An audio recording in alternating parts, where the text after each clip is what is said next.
Katika kaunti hiyo tu ya Nairobi, pale ambapo huenda Sajini Kipyegon Kenei alikuwa amefariki siku mbili kabla ya mwili wake kupatikana.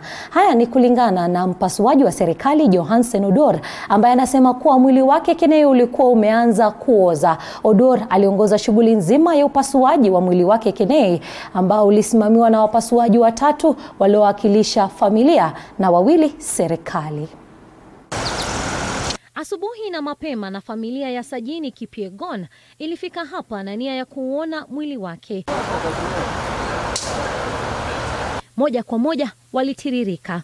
Kisha mpasuaji wa serikali naye kawasili. Kabla ya upasuaji, familia ilipewa nafasi ya kuona mwili wake Sajini Kipyegon.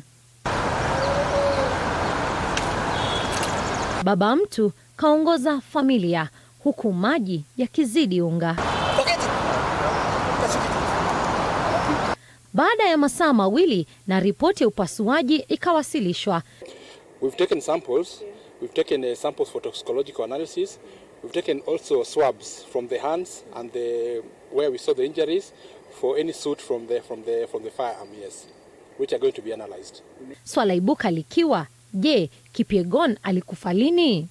The body was starting to undergo decomposition, so we'll give it roughly maybe 1 to 2 days. Yes, but that's just a rough estimate. Na je, aliuawa au alijitoa uhai? It's a pistol, so low velocity.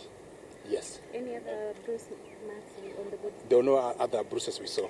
Kwa sasa maafisa wa upelelezi watafika katika eneo la Imara Daima alikokuwa akiishi Sajini Kenei kubaini kitendawili cha kifo chake.